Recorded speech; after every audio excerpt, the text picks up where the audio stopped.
Hello and welcome back to DukascopyTV. I'm Monica Gibson, and with me in the studio today is Olivier Lumenganeso, CEO of Africa Emerging Capital. Olivier, thank you for coming in today. Thank you for the invitation, Monica. Thank you. Now, you refer to as Africa as the forgotten but essential continent. Could you tell me why this is, please? It's normal because first it's the oldest continent in the world, the second larger and also the second most populous one, with close to 1 billion people living in the continent. It's a very rich continent full of natural resources, and also close to 2/3 of the available arable land is in the continent, so the continent will feed the world. So I think that yes, it's an unforgotten because people are not talking too much about that, but it's an essential continent. Okay, now you say that the continent has only recently come into the focus of investors, because of solid economies and also because of the plethora of investment opportunities. What do you think's changed over the years? For long, the continent has been considered just as an exotic place with exotic animals where to go to the safaris. And for all metrics, you know, the continent really failed to be a successful one. It was considered for many people as a lost continent, either in terms of economic performance, in terms of literacy, in terms of human development.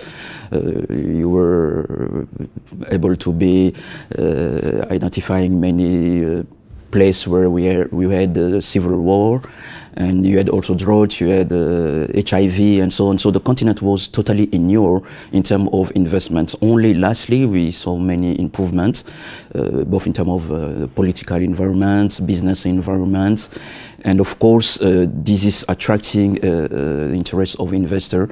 And now the continent is really in the radar of some of them. Not everyone, but some of them. Okay, so where are the main opportunities for this continent then?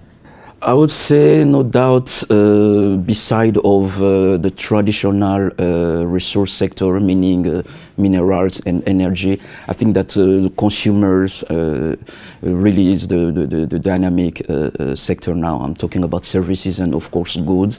You also have investment mainly in infrastructure, and you have also everything related to agriculture. As I mentioned before, close to 2/3 of available arable land is in the continent.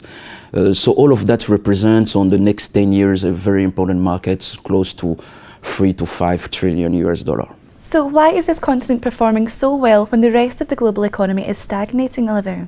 Yeah, I think that what is very important now to see is really the rise of a middle class in the continent, with the accompanying consumer demand. If you add with that all the investment parts, you have really a dynamic domestic demand, and this is really the key element that is driving growth in the continent.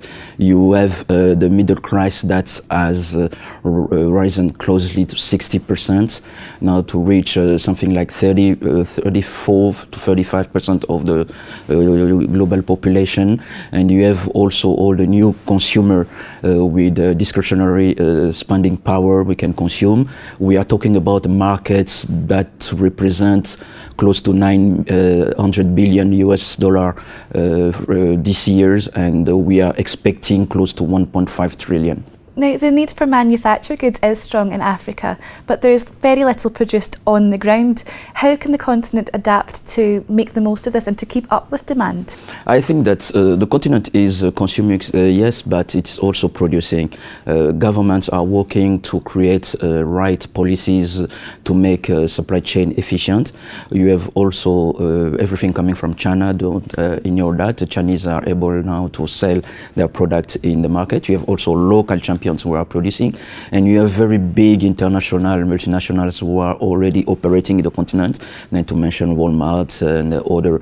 So I think that the market is really dynamic, and it's really big opportunities for those who are really interested to invest in the continent.